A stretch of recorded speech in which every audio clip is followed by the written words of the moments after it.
भगवान के भजन बिना से जीव का कल्याण असंभव है। विश्वमोहन ठाकुर, भदोही। ऊंच क्षेत्र के पिलखुना में लाल बिहारी तिवारी के आवास पर आयोजित श्रीराम कथा में मैथिली से पधारे कथावाचक विश्वमोहन ठाकुर ने मनु महाराज की भक्ति की बड़े ही तथ्यपूर्ण तरीके से मौजूद श्रोताओं को कथा का श्रवण कराया।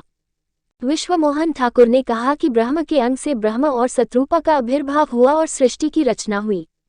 कहा कि लोगों को कपट वेशधारियों के चंगुल में नहीं फंसना चाहिए, क्योंकि कपटी लोग अपना सात्विक वेश धारण करके सीधे साधे लोगों को ठगने का कार्य करते हैं। कहा कि कपट के तरीके से कमाया गया धन हर हालत में नुकसानदेह से होता है।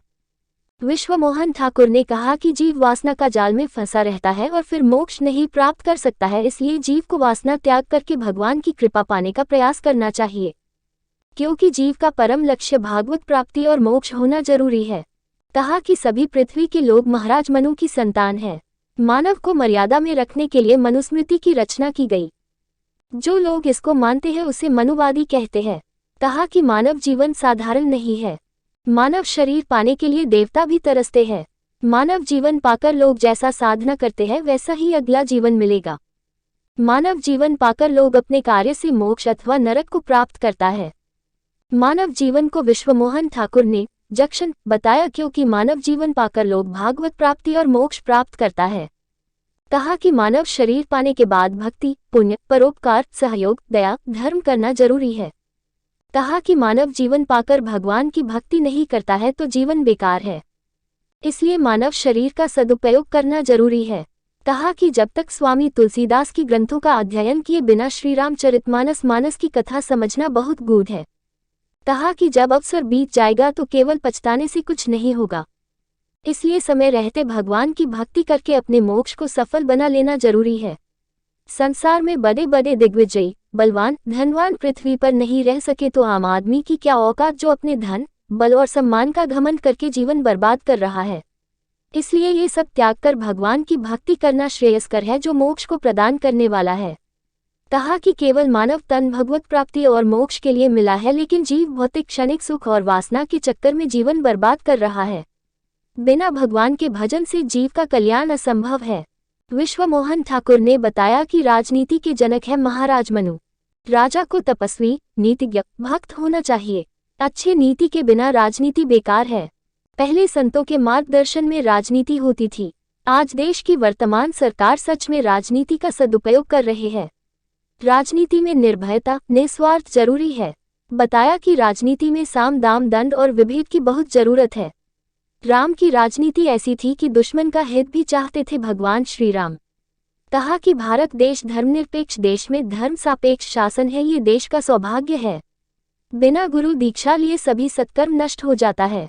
बिना गुरु के भवनिधि से कोई पार नहीं हो सकता है। विश्वमोहन ठाकुर ने कहा कि जितना आघात रामचरितमानस पर किया जा रहा है वह चिंतनीय है। जो श्री रामचरितमानस पर अपनी फालतू बयानबाजी कर रहे हैं उनको श्री रामचरितमानस की शक्ति और महात्म्य का ज्ञान ही नहीं है। कहा कि श्री रामचरितमानस समेत धर्म ग्रंथों पर मुगल काल में जितना हुआ था उसका एक भाग आज के तुच्छ लोग भी नहीं कर रहे हैं। इसकी वजह यह है ऐसे लोग सही आहार, विचार, सदाचार से काफी दूर है, जिसकी वजह से ओछी राजनीति के लिए फालतू बयानबाजी करते हैं। कहा कि जब मुगल और अंग्रेजों के समय में सनातन धर्म और धार्मिक ग्रंथ का बाल बांका न हो सका तो अब कोई क्या सनातन धर्म और धार्मिक ग्रंथों को कमजोर कर सकता है। कहा कि महाराज मनु के भक्ति से ब्रह्मा, विष्णु और महेश एक साथ आए और वरदान मांगने को कहा, लेकिन महाराज मनु ने ऐसा नहीं किया। वे निर्गुण ब्रह्म को साकार रूप में आने का वरदान मांग लिया। कहा कि जीव भगवान से भौतिक सुख मांगता है, जबकि लोगों को मोक्ष और भगवत प्राप्ति मांगना चाहिए। इस मौके पर लाल बिहारी तिवारी, तारकेश्वर शुक्ला, ब्रिजेश तिवारी, रामराज मिश्रा, राम प्रकाश पांडे, भरत मिश्रा, पूर्व प्रधान जनार्दन ओझा, बैकुंठ तिवारी, डब्ल्यू मिश्रा, रवि शुक्ला, भक्ति तिवारी, संजय मिश्रा, शरद पांड्य, पुरुषोत्तम पांड्य, साधु शुक्ला और लल्लन तिवारी समेत भारी संख्या में लोग मौजूद रहे।